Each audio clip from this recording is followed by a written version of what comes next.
yeah. Campus USA, yeah.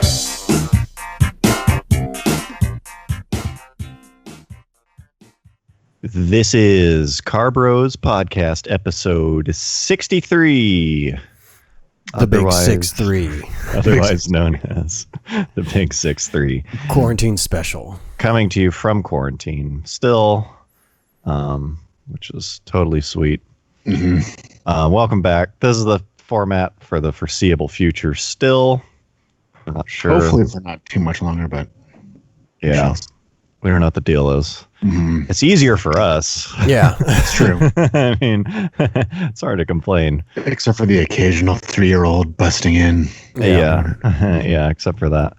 One other thing that I've, just as an aside, that I've noticed during this, have you guys been getting less robocalls through this? yeah. I've been getting more. so. I've been getting more spam emails though. Oh, really? Yeah. Yeah, I feel like the robocall industry has, like, I don't know if it's like the courteous thing to do. They're shut down. They're Yeah, looking or- out for public health. Yeah, or if like the call centers Yeah. they work at. They were hit hard. Yeah, I don't know what the deal is, but anyways, it seems like robocalls have taken a dive. So I hope they're okay. Yeah. Hope they're surviving Can't wait through to see these them tough come. We hope times. we hope they come back stronger than ever. Yeah, we hope they come back. I hope they get I some think of that. junk mail has been down quite a bit too. Oh, I really? think about it. From what I think. I don't know. There seems to be less volume of just garbage that I throw away every time I check the mailbox. But Boy, this is really taking a toll on every. yeah, So I haven't hopefully- experienced it myself, but I have like that LifeLock, identity theft protection. I got an email for them saying the latest scam now is people like calling you, claiming they're from the IRS, trying to get your information for the stimulus check, Yeah, even though it's not called the stimulus check. Yeah.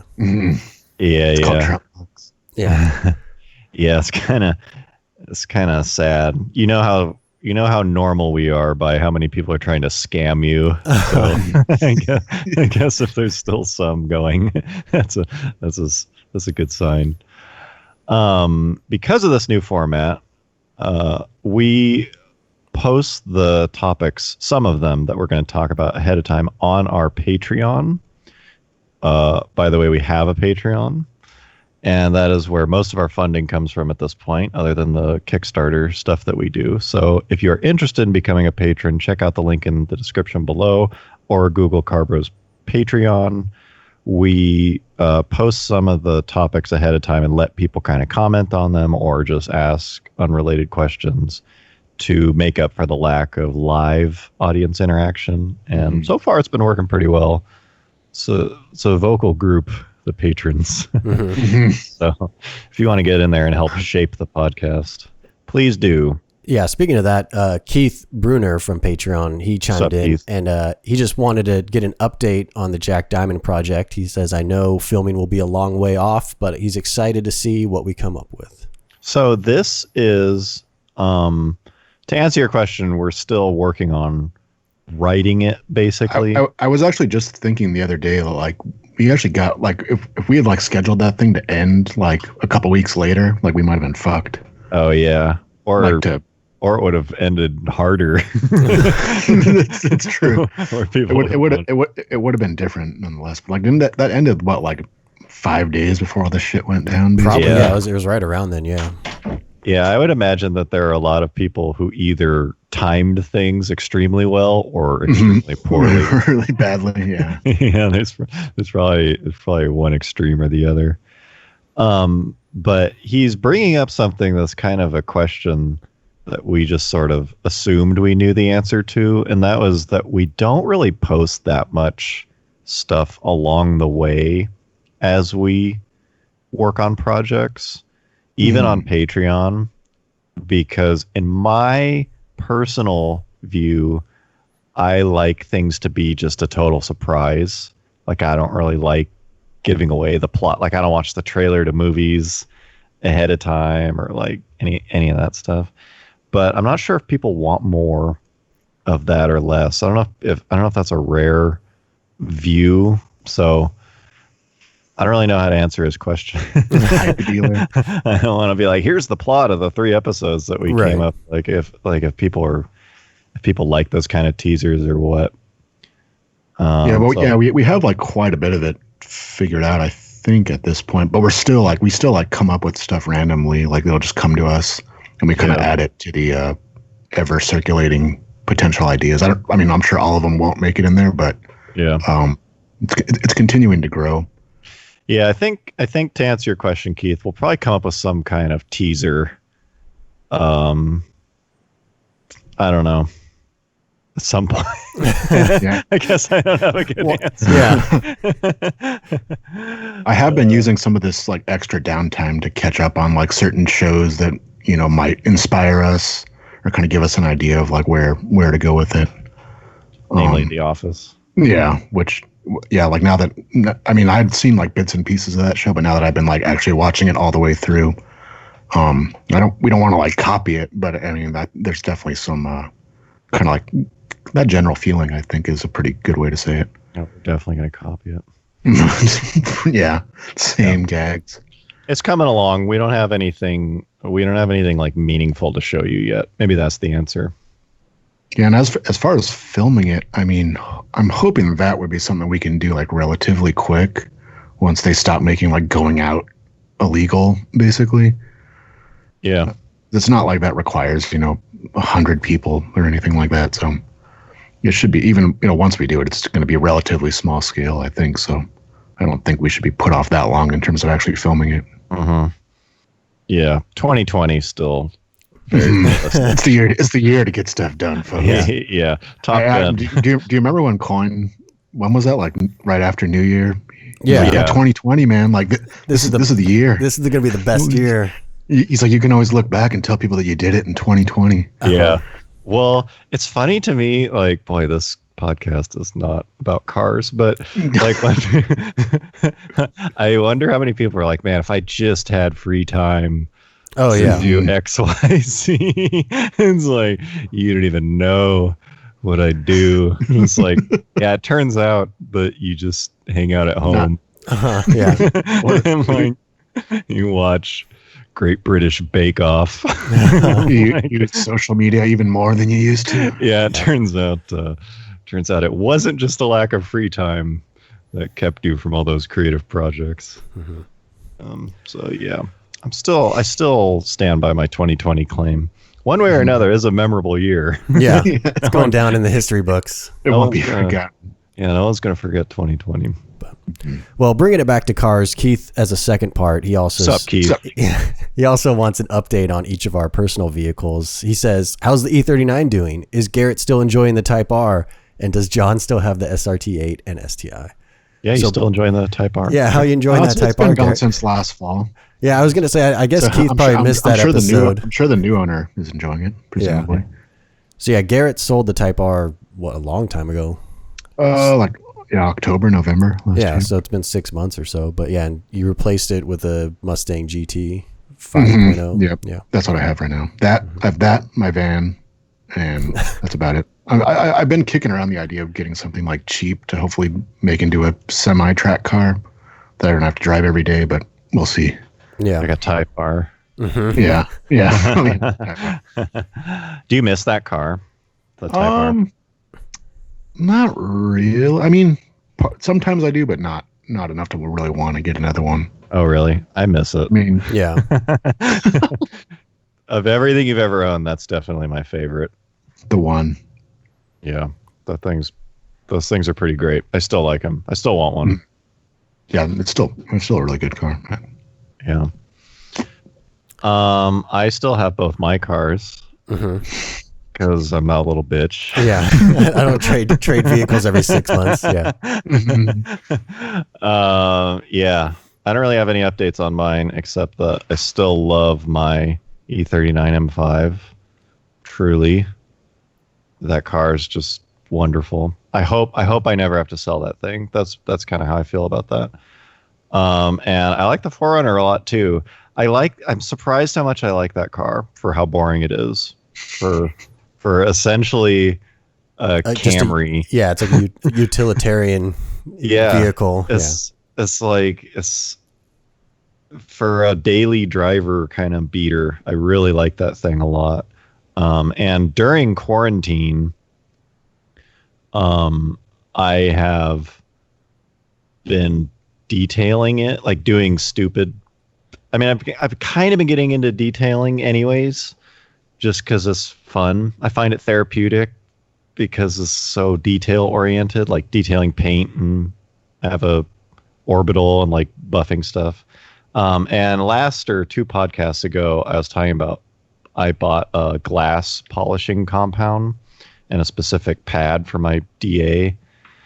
And I was polishing the windshield on the 4Runner, which is something that I can now say is not worth it. Yeah. It is backbreaking work. Mm-hmm. You have to do about like maybe 50 passes with the orbital to get rid of like Nicks and scratch. Yeah. Yeah, it's like you won't get rid of rock pits, like the little kind of like dots, because I think those are quite deeper than scratches. Yeah. Mm-hmm. But it does get rid of all like light scratches from like windshield wipers or anything like that. So it's very worth it. But then I looked up what windshield replacement costs were, and it's like $200 out the door. Yeah. Or like 30 hours. Yeah, or legitimately like 2 days of work to do it right. Which is like, I mean, it's like, whatever. Take your pick. And so that's like a whole thing that I feel like I've already talked about enough. But one thing I just wanted to bring up, I was pulling the windshield wipers off of that car because I was polishing the windshield. And I pulled there's like a nut at the base of the windshield wiper, the actual wiper arm. And it was a single nut. And so I pulled that off, and then the windshield wiper still won't come off. And I was like, fuck, I'll just look on YouTube before I break this thing. And I came across this video. This is from Michael Powell. What's up, Michael? What's up, Michael? What's up? I'm sure he's a big time fan. 900 subscribers.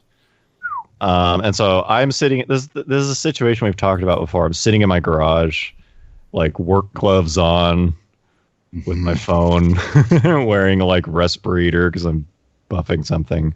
And this is the video I found. So I'm just going to play it for you. So working on a 97 Toyota 4Runner this morning. Going to be removing the wiper arms. First thing you do is remove the covers. Easily done. And this is a 12 millimeter. So we can just use a ratchet or a wrench. Back that one off just a little bit. Same thing over here. Again, it's a 12 millimeter. At this time, you're going to notice that these are still attached. The easiest thing to do, you will not need a pulling tool of any type. Just go ahead and hit the joint right here. Like usually just one good pop will knock it free. And the same thing over here. Right here on the joint, give it a good pop and it'll knock it free. So that's how you remove the wiper arms on a Toyota 4Runner. This is a 97 Toyota 4Runner. That was awesome. Okay, so There it is. imagine Yeah. sitting in your garage, like, Frustrated, trying to get this thing off. Frustrated, whatever. And so I got to the point where I was pulling on it. It was stuck. I brought up this video, and in 1 minute, Yeah. and it You had- worked. You had your I did answer. Yeah. I did exactly what he showed, and it worked. It is the most positive YouTube tutorial experience that I have Yeah. ever had. No intro. No like, what's up, everybody? No fucking like song, techno, dance, intro. He graphics. said what- I would have started it off and I'd been like, okay, so I've been getting a lot of questions about how you take off the wiper blade. So like, it was what I like- want to do is first you want to make sure you have this. He introduced what he was doing as his arms were reaching toward the Yeah. I mean, it was like I don't think he like planned it. Yeah. I don't think he shares our concern. So anyway, shout out to Michael Powell. Yeah. Mhm. Thank you. Look him up. Yeah, look him up. We should get him over that 1,000 subscriber hurdle so we Give can him start some love. monetizing this video. Yeah. The other crazy thing is 0 comments. Like you think other people would be like, "Damn, thank you for being No so strict." questions or comments needed for this video. Yeah. Yeah. So, anyways, that was just a small aside. I've gotten like 40% of the windshield polished. There you go. Hopefully, at least you started with the driver's side, or you I do it. did. Yeah. They're always like, anytime you're working with a chemical or some like product that can potentially damage things, they're always like, start in a inconspicuous, Yeah. like a test Right. area. And I'm like, nah. Just going full bore. I'm going right in front of the driver's eyes. Oh man. So Yeah. Speaking of detailing, like my neighbor, just because of quarantine, like he literally, I see him every day detailing his car. Like I'll just leave to go to the store, go get some takeout food, and he's just out there in his driveway, fucking detailing his like 05 Charger, some weak ass car like that. See, I imagine the quarantine is driving a lot of people to do those tasks that are pretty far down your to-do list. I guess, but it's just like every day he's out there doing it. It's like how dirty did it get from yesterday? I'd be doing different spots. That's probably what I look like, cleaning my Forerunner to my I guess neighbors. that's true. Yeah, look at this Day crazy 2. guy. Yeah, Day 2 on his windshield. I can't really talk. So yeah, anyways, that's how my 2 cars are doing. They are clean as shit. I know. Yeah, we get updates, text message updates daily from Coin of pictures of the interior of his car and stuff. Yeah, you guys know.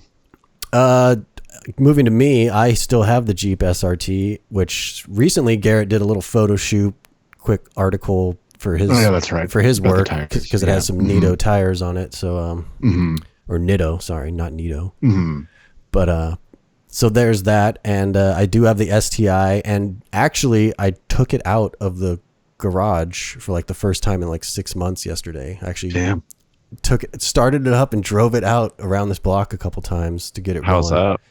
It was fun. It's still fun as shit, but it's just like, I think the last time I drove it was with you, Coin. We like went to go get gas, and like remember the tires had like sat for so long, there was like a mild flat spot. Yeah, you got to drive it every so long to reround. Yeah, I gotta But yeah, I usually start it up every month and just let it warm up and get to idle and stuff like that. Yeah. But I rarely actually take it out of the side gate area just because it's a pain in the ass, in my opinion. But obviously, I have a lot of free time now, so. Yeah, it's kind of a funny thing about cars like that when like the barrier to entry to driving your special car is like literal 10 minutes. barrier of getting Yeah. it's like decision to drive to like on the road driving is pretty high. Exactly. Yeah.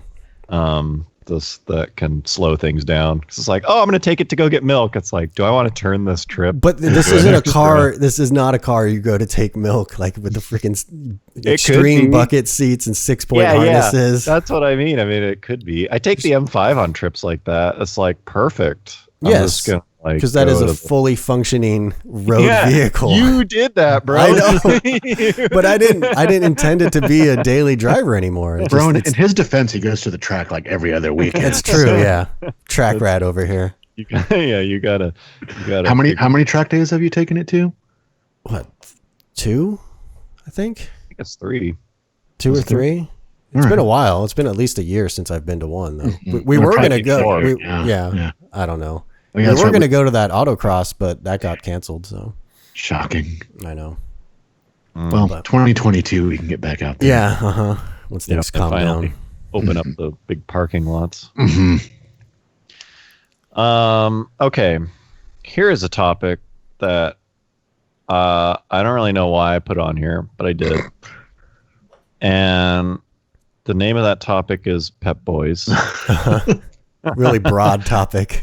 I don't really know how to get into this. I was typing Pep Boys into our notes, and it auto-corrected to Pep Boysenberries. As it should. So, place that where you may. So, okay, here's how it started. I was like, man, Pep Boys is a joke. Like they kind of rose to fame in my mind in like early 2000s because they rode the wave of the like Fast and Furious kind of tuner crowd. I don't think they did. Yeah. So this is a story which ends up of me being like, I don't actually know anything about Pep you Boys. don't frequent Pep Boys that much. Yeah. I thought I did. You Like, thought I it was put on. you thought it was established in like November 1998. Yeah, Lenny, Curly, and Mo, or whoever the like guys' names are. Like they founded Pep Boys in 01. Yeah. It was like Lenny and Paul Walker founded a auto parts store.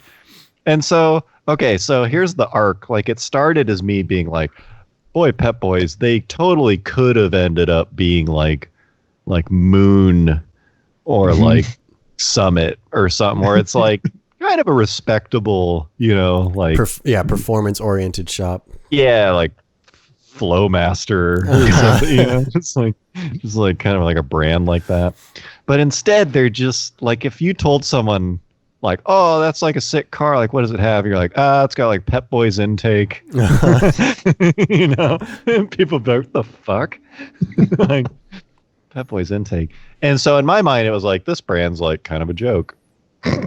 And so I started reading about it just because usually what we do in these podcasts is we'll get into something and we'll realize we don't know what we're talking about at all, like I just did. Case in point. And so I was like, I'm going to read about Pep Boys and like learn about them. Curled up with a cup of Joe. Hit up the Wikipedia of Pep Boys. Hot chocolate and my Kindle. Mm. And it turns out that brand was started in the 20s. Yeah. Like 100 years ago. Yeah, it was like alongside the Model T, essentially. But everything, so like the way they paint the picture is like Pep Boys invented the aftermarket part industry, and they kind of paint it as like this very prominent brand. And so I was like, oh shit, I didn't realize, I guess they are really like a big deal. But then everything I've dug into, now I'm back at like, nah, they're kind of a joke. Like, it's like, they kind of never, like they're big. Everyone knows of them. I don't think Pep Boys was ever like intended to be like a tuner company. I think that's where you missed it. That was me. Well, it's like they existed. Pep Boys is where you go to get like brake pads for your Chevy Venture. Yeah, it's just a freaking That's where, like, most it's an auto go, parts store. Coolant. Yeah, it's like Kragen or O'Reilly's or AutoZone, Napa, or anything like that. Yeah. Although Pep Boys does have their own like install, like they actually work on cars there, unlike AutoZone and O'Reilly's. So okay, so and they have service centers, but they also have something called Pep Boys like Speed Shop. Do they? Yeah, which means like one aisle of like custom pedals. It's like service. It's they'll install an intake. Mm-hmm. Yeah. And so they have what John's talking about, which is like they'll do work on your car, but then apparently they have specific centers for like speed. Speed. And so every time I'd learn something new about it, I'd be like, oh, they are a big deal. And then I looked into these speed centers and it's like tuning chips for diesel trucks and like intakes and stuff. So I've gone full circle about 3 times on this brand. It's kind of like a curly Q. And I have arrived at I'm not impressed. So right back where you started. Yeah. So shout out to Pep Boys.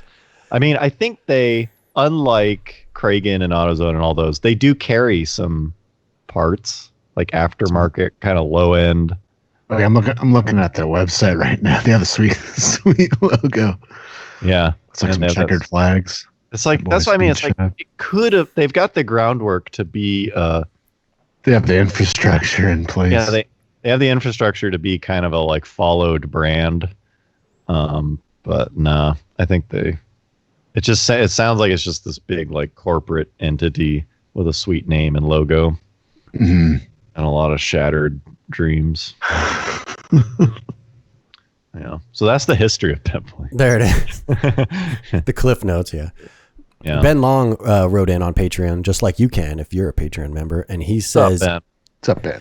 Is it just me? And he lives in the San Francisco Bay Area, but he says, is the service at Pet Boys everywhere terrible? Every time I used to go in there, regardless of the location, it was a staff ghost town. I'd wait 10 minutes until someone opened a check stand, and it was an all-day affair if I needed something from the parts counter. Damn.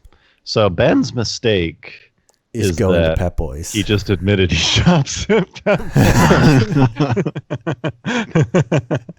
Yeah, I don't know. I haven't been in there in a while. Yeah, I don't know. I went in there to get a battery for the STI because they carry Optima batteries, and I heard that that's a really good brand. So I went in there, and it was fine. I mean, I think the Pet Boys around here are a little bit different than the Bay Area, though, because the Bay Area is a big city and like 1 million fucking people. So probably the people to Pet Boys ratio is not as good as here, though. So I don't know if he went to the speed shop. Yeah, which one? You got to be more detailed. Yeah. Anyways, thanks for that, Ben. Shout out to Pet Boys. Yeah, we're not sure. Okay, so speaking of brands that have an arc that ends in disappointment, Nissan, we're back again. who we've spoken about before on this podcast. Nissan just came out with a hot new... Actually, it was like more than a month ago now. It's like a month and a half ago. Yeah, so we're a little late to this. But we wanted to see how the public reacted. Yeah, we want to test the water. Yeah, Nissan dropped a sick commercial for their all-new Sentra. And yes, there is an all-new Sentra. Yeah, which, first of all, there's an all-new Sentra. So check it out online, because the dealerships are probably closed. But here's a commercial that Nissan has just come out with called Refuse to Compromise. Which the name alone just tells you something. Yeah, let's take a look at that. So I'm going to hold on promoting you this quarter. Cool? Drop the taco. Get in the car. Does this Sentra feel like a compromise to you? Wait, what? The handling, it's good, right? No compromise there. Nope. Watch this. Breathe. Rear automatic braking. So if this Nissan Sentra isn't going to compromise, why should you? You're right. Atta girl. The all-new Nissan Sentra with more standard safety features than any other car in its class. Okay. So nailed it. Where can I go buy a Nissan Sentra right now? Where to begin? First of all, everything about that was awesome. Before we even talk about Nissan trying to like suck off the like feminist movement, right now, trying to toe the line that Gillette failed to do. Using the Sentra as your like beacon of no compromise. It's probably the car that you get because you can't get approved to buy a Civic. Yeah, the car that is like literally probably the most compromised product by its very nature. Yeah. And I like that she's like, here are the things that she mentions. Does this Sentra feel like a compromise? Yes. I would say yes. Yeah. And then she says, does this handling feel like a compromise? Is it? I don't know if you can go. What is this? If you go to like 9 seconds in when she like makes that sweet turn. Yeah. She does that like move that like I don't think anyone does in real life. Or like they like move their body like into it before they turn it's the wheel. It's kind of like how people used to play Super Mario and they'd like kind of move the controller as they jumped. Yeah. It's like I've gone to a couple track days and I don't think I've ever fucking like turned my head like before. Throw your whole body. Yeah, you got to put your body weight into that steering wheel, bro. That's going to make it turn better. Yeah. God. Okay, so we can agree that like it's not a good product to put up there for no compromises, probably. But also just that intro being like, yeah, we can't afford to pay you more. Yeah. And then she's like, go back out there and Get it done. Get Ask it for your done. raise. Yeah. Yeah, we should Demand make your a raise. follow-up where she's like, I'm not going to compromise. He's like, well, I guess we have to let you go then. Or she just fucking comes back and the whole thing is shut down because of coronavirus. Everyone go home. Yeah. Well, I mean, you could work somewhere else. I don't know. I don't know what you... Are you implying that I was choosing not to pay you more? I'm not compromising either. You're just not that good of a worker. I don't know what the... Do these nachos look like a compromise? Yeah. Anyways. Or she comes back. She's like, okay, just pay me half my salary, please. Yeah. There's like hashtag refuse to compromise. Fuck. So that got us talking about like Nissan might not survive this. Yeah, they were in bad fucking shape before any of this. Yeah, Nissan was like the Titanic going down before this whole thing happened. This is like the Titanic hit an iceberg, and then coronavirus is like, oh, and there's like a bad storm coming in. Like, ugh, I don't know. Maybe they can like do 0% on a all new 2021 370Z. I can't remember if it was Nissan. Like I've been seeing a bunch of auto dealership commercials about like that are coronavirus related now, where it's like Ford's giving discounts to like, you know, medical workers, like special financing. It's just like, please come buy a new car. But like I think like Nissan was like free oil changes for health workers. It's just like, come on, yeah, guys. Yeah. They just don't. I mean, the craziest part about this whole quarantine is businesses are still operating. Well, it's like there's nothing they can do but like try to buy your mind space at this point. Yeah. Well, these ones can't. Yeah. I mean, some businesses are like Netflix is. Well, that's what I mean. Like, never been all they busy. can do is sit at the sidelines and like just Yeah. like kind of signal out like we're still here, we care. Please. Yeah, some of them. It's funny to watch some of them try to adapt, but like I don't know, Nissan. Yeah, I saw like an Instagram ad from Infiniti. Speaking of Nissan, it was just like, "We're here for you." Yeah, Okay. We hope. Did you feel comforted when you saw that? I did. Yeah. We hope that you're doing okay, and if there's anything we can do, please reach out to our sales staff. Like, what? I guess you can cook dinner for me. Yeah. Is that what you meant? Oh no, you just meant. I also do think it's weird that like almost all the like incentive ads for new cars are like no payments for like 120 days. Yeah. Or Which like what is that? I mean, so if you're not sure you're going to keep your job, like, oh, it's okay. I don't need to make a payment for 3 or 4 months. I'm sure in 3 months everything's going to be great. I'm going to be flush with cash. Don't even worry about it. At least I have a new no compromise Sentra. Yeah. It's like, okay, on one hand, I need to buy a brand new car, or I want to. But on the other hand, I don't really feel comfortable making a payment for like at least a quarter of the year. Yeah. Those things don't really seem to line up, but who knows? We'll see. Auto industry, it's looking rough. Nissan. It's a bad time to be a not compelling car maker. There's never been a good time to be Nissan, but now especially. That was especially a bad time. Okay, so here's a topic that is dear to my heart, I think. Taking you back to the glory days.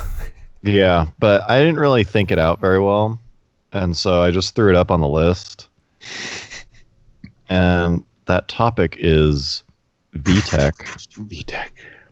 So, damn. Where to go with this? Wow, I don't even know where to start. I don't even know. I think where the most important question I have is, would the whole Honda scene, like the Honda scene existed, and by Honda scene I mean like people fixing up Hondas and like racing them and whatever, like that existed in the 90s. That was a very like passionate group, you know, people who decided they like, you know, it's been around. But Fast and the Furious really lit the fire on that. Ignite. Yeah, because I think it just got a lot of people into cars very quickly and suddenly, and Hondas were a very approachable way to get in to cars. Like they're cheap and like easy to play with and fun to play with. I think my question for you is, would that have happened without VTEC? Was VTEC the reason for Honda's popularity? I don't know. I would say probably not the specific technology, but more like the way it was, the gospel that surrounded it, maybe. I mean, but that's what I mean. It has become, well, not anymore. We're kind of talking in the past. I don't think anyone cares now. But like, it had become just this mythical, like, source of power. It's like, I feel like VTEC kind of started the whole, like, if you can drive a car well enough, there's no limit to how fast it can go. Like, it kind of got people like, if you shift it hard enough. If you can shift, you can somehow like rev it high enough and shift it fast enough, you can defeat any any foe because of VTEC. So, yeah, I would say it was a big part of it, because and just the fact that Hondas were so popular in general, like they were easy to find, whereas like, you know, like 90s Nissans were more rare, and so they weren't as abundant and cheap to find. So that those two factors made just Hondas more likable to the masses, I think. I mean, like, do you remember when there was those like VTEC controller things? I had one on the Prelude. You'd be like, yeah, like I made my VTEC kick in at 1500 RPM. Above idle. like you could fucking adjust it. Yeah, I mean, how many times do you think VTEC has been shown to someone else? Watch this. Yeah, like, check out my VTEC. Yeah, when I first got the Prelude, I was like, that was the craziest thing, because the Prelude, I can't remember. Carl could probably chime in since he still owns Carl? it. But I think the Prelude, the H22 VTEC kicked in at like 4,500 RPMs, I think. So it was Carl, when was VTEC on the Prelude? Whereas like on Civics, I think it kicked in lower, like in the 3,000 RPM range or something like that. So I just remember Preludes had good VTEC. The H22, when it kicked in, it was hard because it was up in that power band. Hard. Yeah. It kicked in VTEC. I just Googled H22A VTEC when. Yeah. And I did not get a result. What's it? Changeover?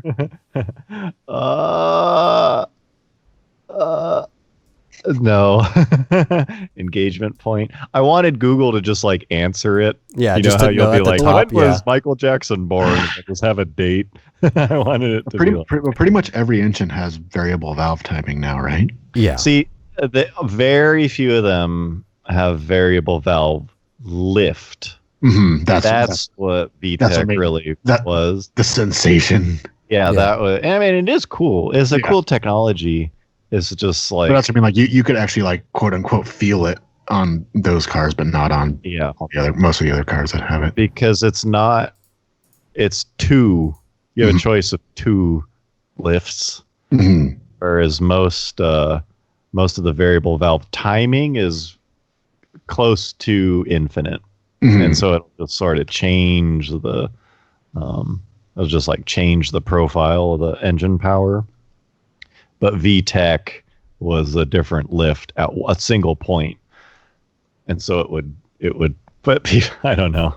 I mean, it's like what we're talking about. It's just, it turned into such a myth, such a legend.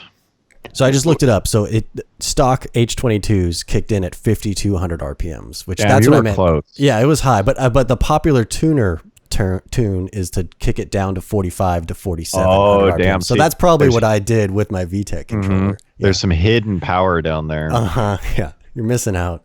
Even before that, like on the like the Toyota, like the 4AG that had the like TVIS. Yeah, like it was just like on the intake. Like it had sort of like that same kind of feeling. It's like, well, once it hits TVIS. Yeah. That was a variable intake. Right, I right, think that right. was two Yeah, intake manifolds. Right, yeah, it like opened another valve or something. Yeah, I think the ISF does that too. Yeah, but it's just like it kind of had like a similar feeling at least. Yeah, like, once it hits that, people seem to like that. It's like if you're gonna vary something, you should do it in noticeable. Yeah, you should do it in a big lump. Yeah, rather than gradual, rather than smooth. Yeah, yeah. Even if it doesn't actually make sense, people seem to respond positively to like. It says, it says the system uses 2 separate intake runners per cylinder, one being equipped with a butterfly valve that can either open or close the runner. I think the B18 was like that too. Not only did it have VTEC, damn, but it also had variable intake runner. Damn. Yeah, the amount of just like magic that goes into a gasoline engine. Yeah. Like this stuff is going to seem very silly compared to electric. Just like there's none of that shit. Yeah. So I honestly think the popularity of VTEC, a lot of it comes down to the name of just like it has tech in the name, and it's way easier to say rather than like what was Toyota's like VVTI or some. Yeah. Doesn't flow off the tongue as nicely. Yeah, so variable valve timing and lift, electronic control, and for some reason they chose to drop one of the V's, the L. Yeah, you know, it's just like close enough. I feel like it's one of those things where they're like, "Look, VTEC's fucking sick as a name." So just like some guy fucking rolled into the conference room on a skateboard. Yeah, he's like. You like wheeled the chalkboard over and wrote VTEC, and everyone was like, "Yeah, all right,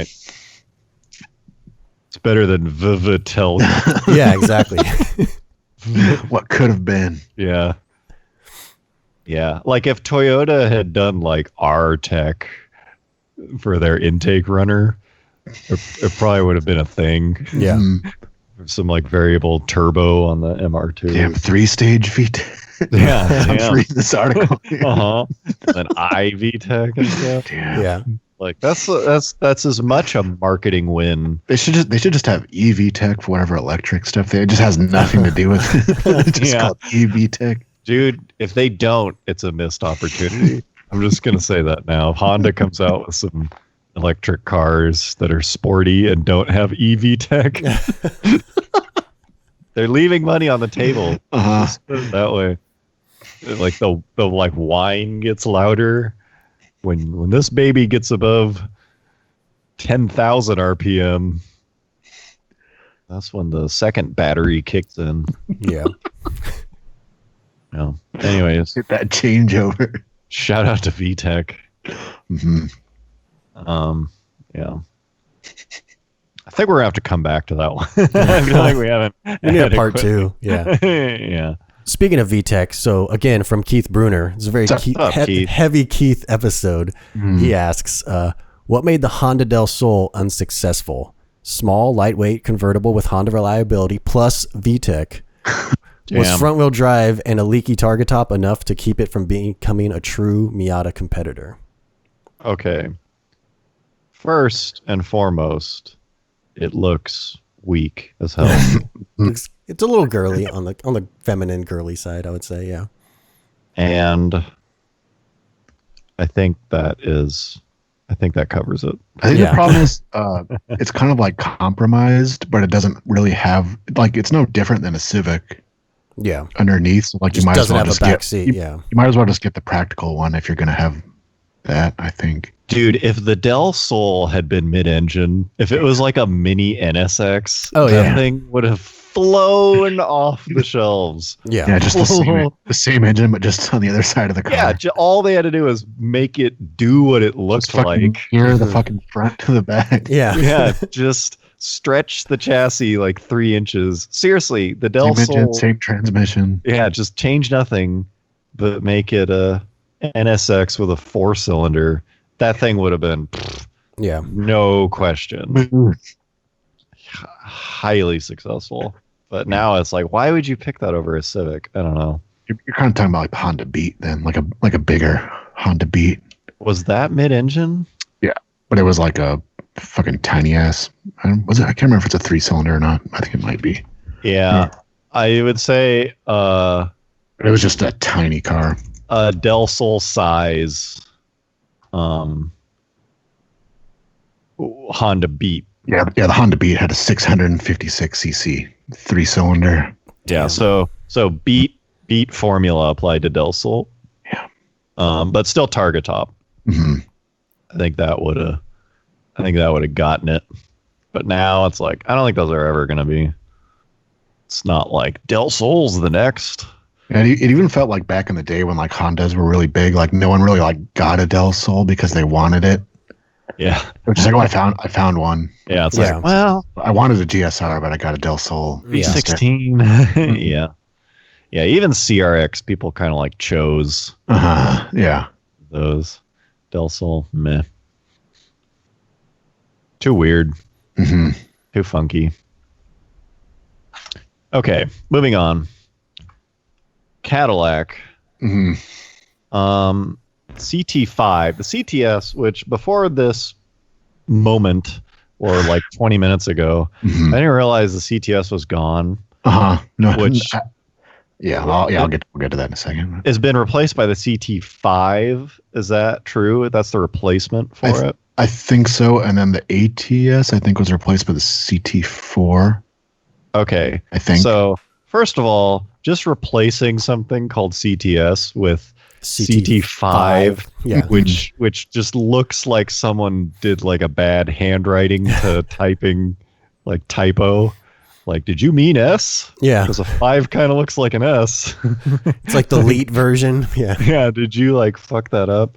Because someone sent me something. So now there's a CT5-V, which is not the CTS-V. It's like a middle child. Yeah. So they are already diluting the V. And then apparently they just announced the like Blackwing, which I guess is like what the old V.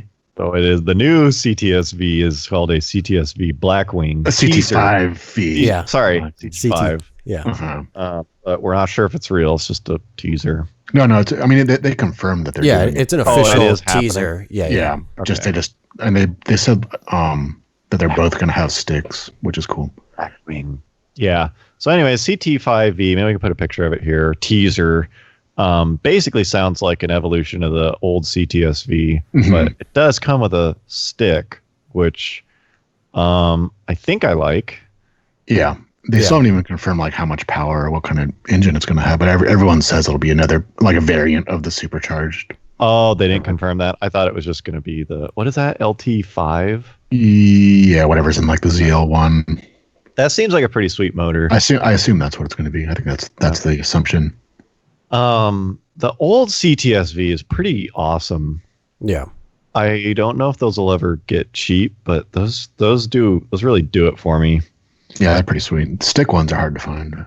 No, I mean the current one, whatever. Oh, the one that's on sale right now.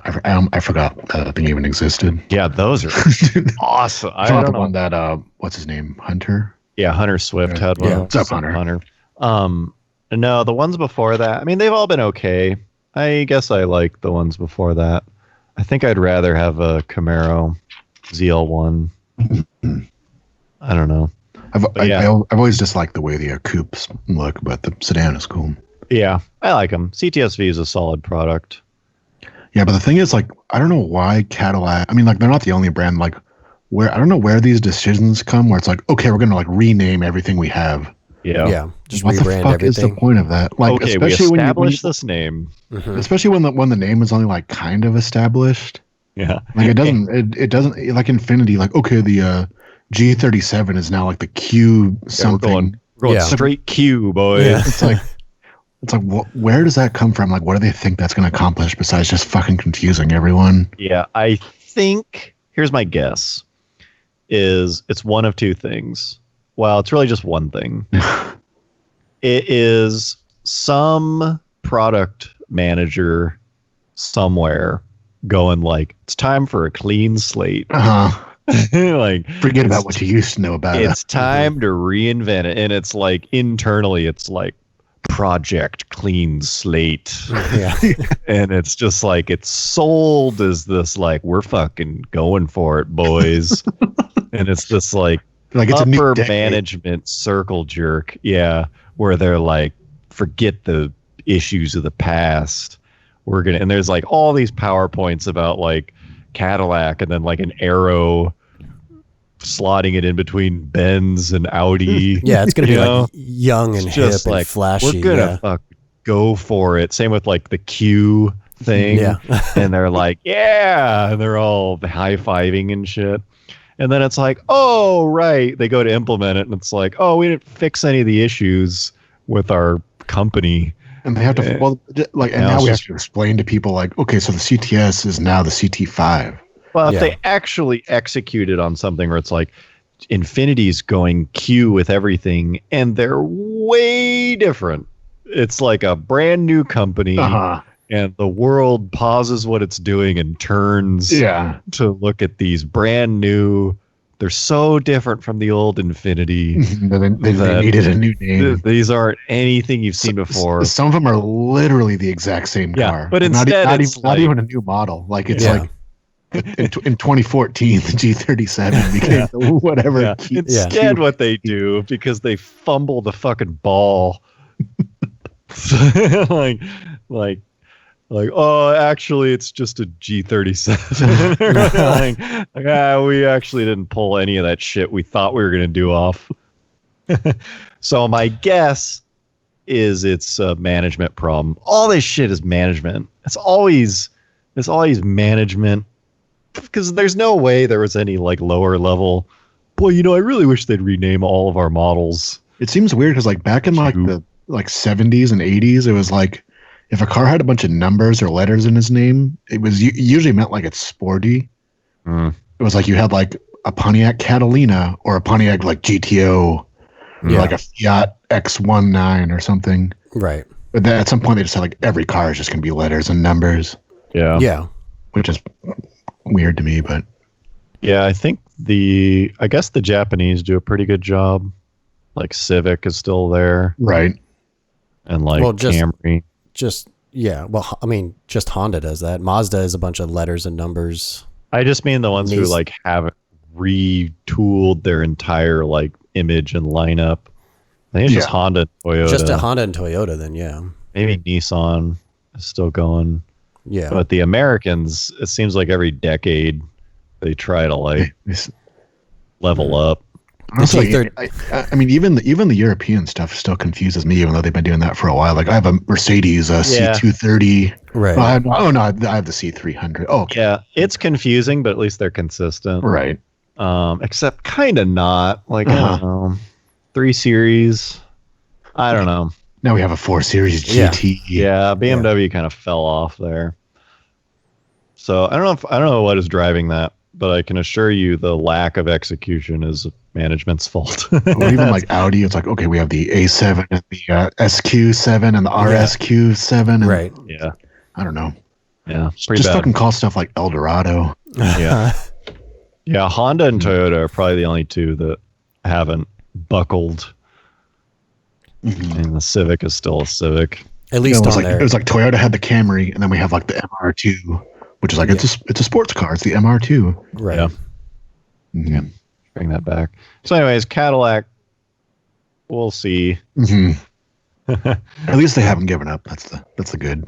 Yeah, I like it. I'm excited to see this thing. I'm not like super stoked about it, but I just can't get that excited for a small block Chevy based thing in a different car. Yeah, it's like it's not. I don't think anyone's like, what's it gonna feel like? Yeah. What's the engine going to be like? Yeah, I can't wait. I don't know if it was a 4-door, 1LE like Camaro, like, because when you drove that Camaro 1LE, you were like, this thing's fucking sweet. And so if you had a 4-door version of that, that'd be sweet. They're fine. I like Chevy's stuff. It's just that motor is so. It has not. If you drive a 90s. I mean, even as far back, but if you drive like an LS based anything, and then you drive something new, it's like, yeah, this feels the same. It's like linear power band but it's not exciting. It's just like, okay, it's chocolate ice cream. Then you pick your sweetness level. Mm-hmm. It's no VTEC. Let's just it's definitely it's no beating around the bush. Yeah, it's no VTEC. Okay. Anyways, sup Cadillac. All right, patron questions. Mm-hmm. All right, so we got Jay Binkelstein. He wrote Sup, in with Jay? a topic. Is that his name, Jay? He doesn't have a. I don't know. It's J. Binkelstein. So I don't know. Right. I don't know what it's short for. Yeah. Joshua. Sup, Jay? So his topic is cars where the owners just roll with how stupidly complex and unreliable they are. Things like, okay, on this video, we're going to change the taillight bulb. Like always, first we drop the engine. And other owners that are like, I only had to do this fix 3 times a year. It's a really easy job, so it's a pretty reliable car. Yeah, that's. I feel that one. Thank you, Jay. Yeah. People do this thing where they just like the car becomes part of their personality, maybe. Mm-hmm. It's their brand. Yeah, or it's like, why are you still driving that Audi wagon? Like, just get rid of it. You know, it's like, I don't know if they've invested so much time or what, but I just can't imagine owning something unreliable that wasn't like fucking like exotic A toy. Yeah. or something. Even a toy. I'm just so over shit that's not reliable. Mm-hmm. Like that's a really big one for me. Especially if it's a daily driver. That one blows my mind that the car that you rely on day to day would be anything but just like bulletproof. Yeah. When people are like, it was like, oh, totally, that thing was reliable. I like outside of basic maintenance and like mechanic visits, like it never left me stranded. It's like, what? Yeah. They're like, it's really reliable as long as you like watch the fucking maintenance like a hawk. Right. Yeah, Very like reliable. it just matters how you maintained it. It's like, dude, I want to Not maintain. neglect. Yeah. Yeah. I think the problem is reliable is not a standard definition. Yeah. And when people's standard of reliability is it never left me stranded, it's like, left you stranded. If a car left me stranded, I would consider selling it.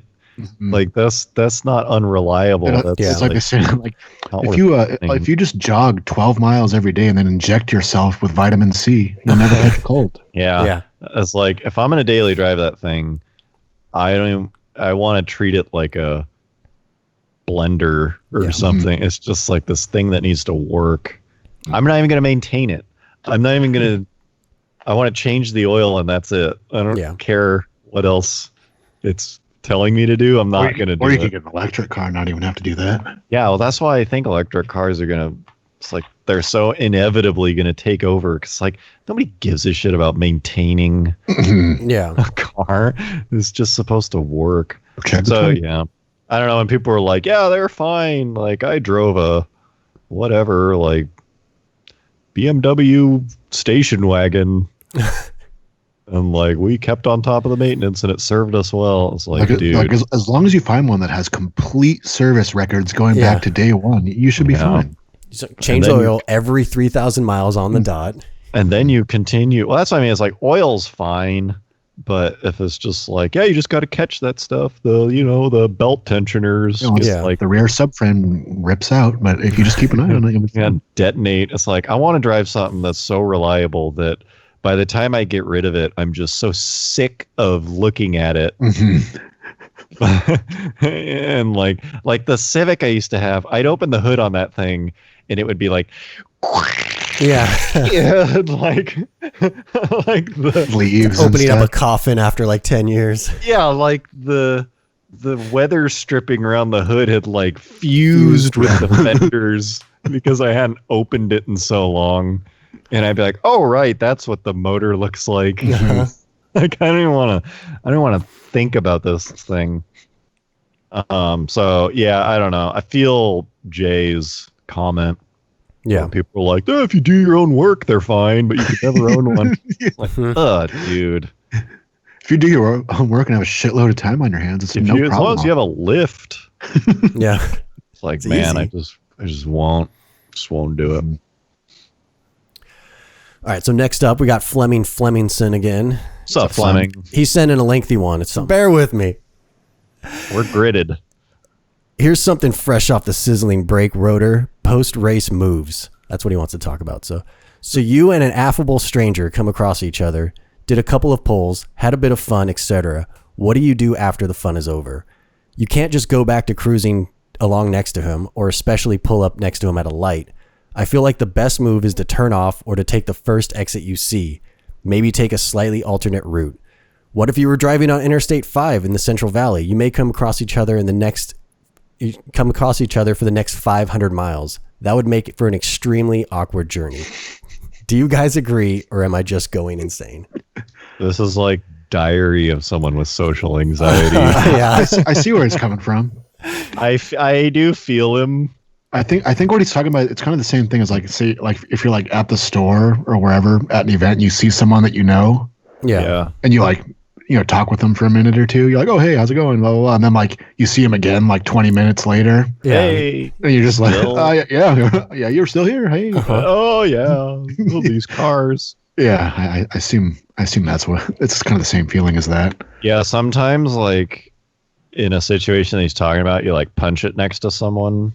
You're like, oh yeah, like you have a cool car, I do too. And then you're at a light, and it's like, I don't actually want to like meet you. Yeah. Like, we're not friends. Like, I don't want to let you in. Yeah. They're like, how much do I ask? Or they're like, oh, what do you got done to it? And you're like, I don't. Yeah. I don't really want to have this conversation. Yeah, Just trying to get home. Yeah. So yeah, I think he went a little extreme with it. Where he's like taking a different freeway. He's just like, completely Yeah, changing like his go- route. Yeah, he's gonna have to like go to a different county, like get in a motel for the night so he doesn't run into this guy. But yeah, it is kind of funny. Like ideally, you like you're like next to someone and then there's traffic and you never see him again or something. Yeah. So yeah, semi agree. But at the same time, yeah, you are a little insane.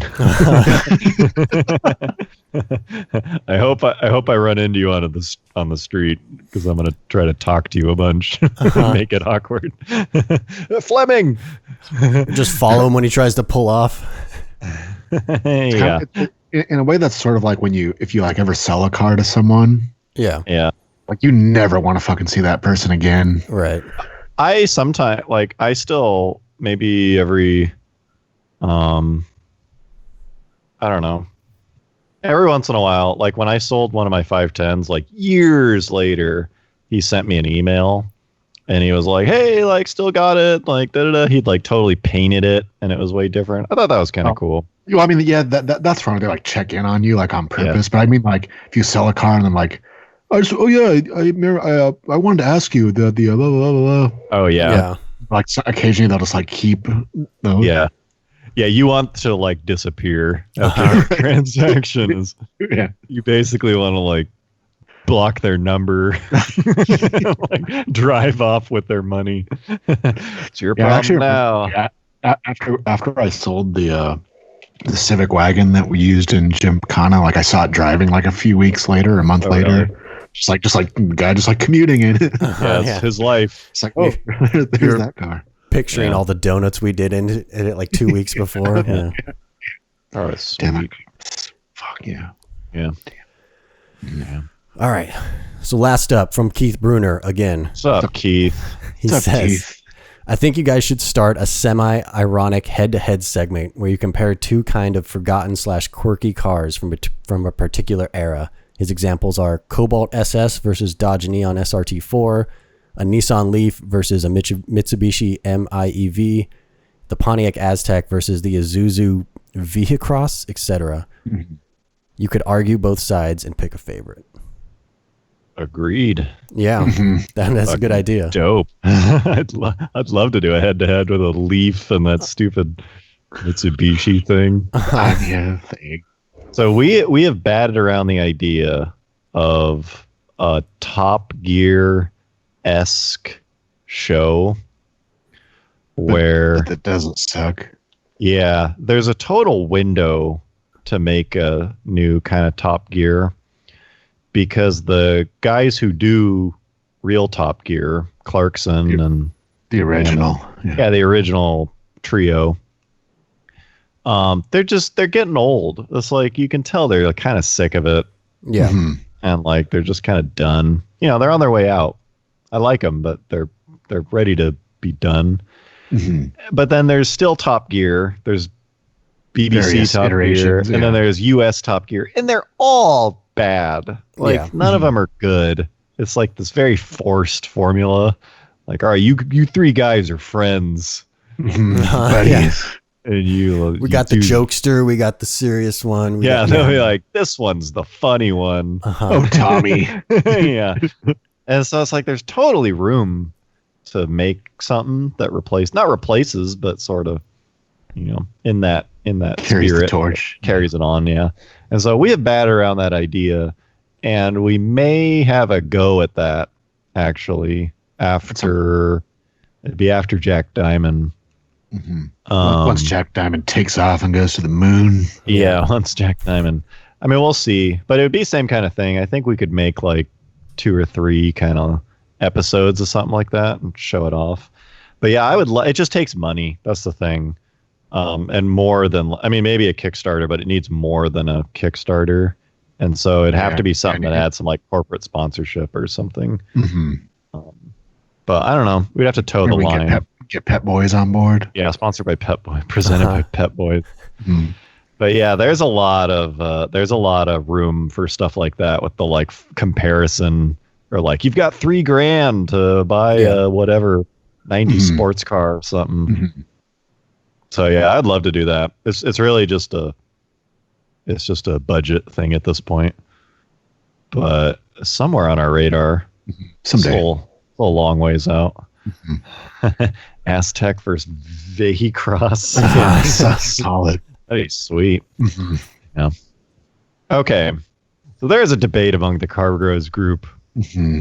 Internal discussion. Yeah, there is this before the quarantine, but still when things were like dicey but not sheltered in place. Mm-hmm. There is this Chinese restaurant that I like to go to in town because I really like downtown. It's downtown.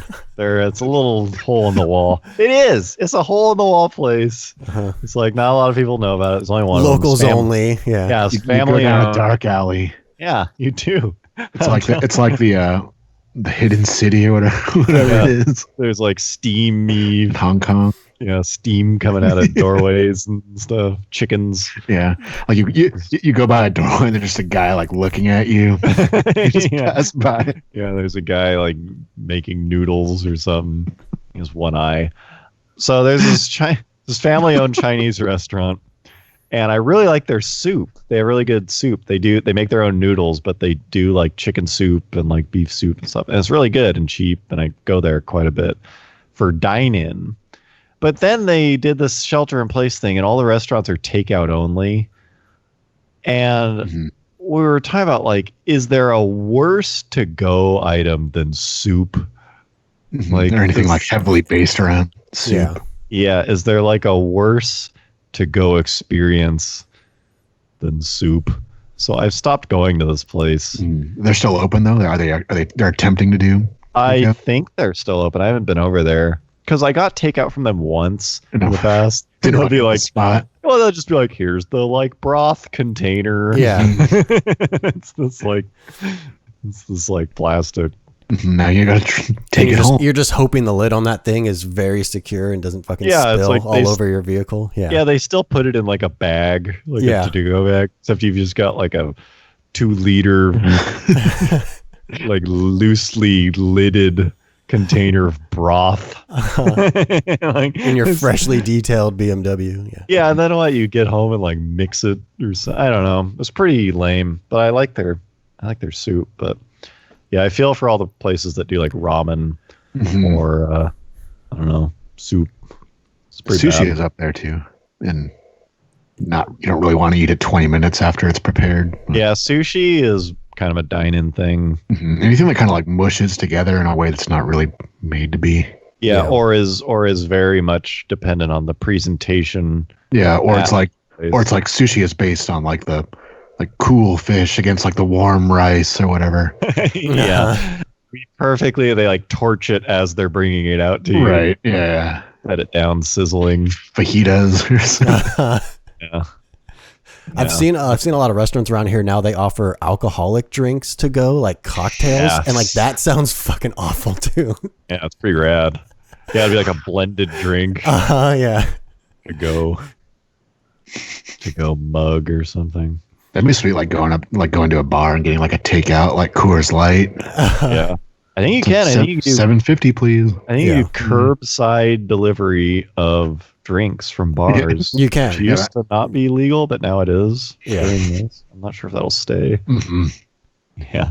Yeah. Overpaying for like a PBR or something. Just on your way home. Mm-hmm. Stop by the pub. Yeah. Yeah. Okay. Anyways, if you would like to contribute to this podcast, please sign up for or consider signing up for our Patreon. It's a good old time.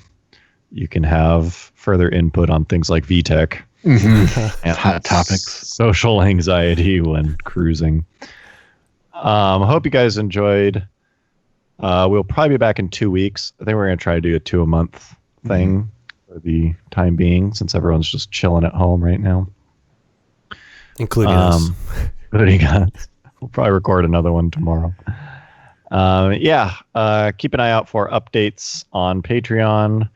Look forward to all the new patrons that this episode gets. Hope you guys are staying safe. Keep washing your hands and not breathing. And we will see you in about 2 weeks. Bye-bye. See ya.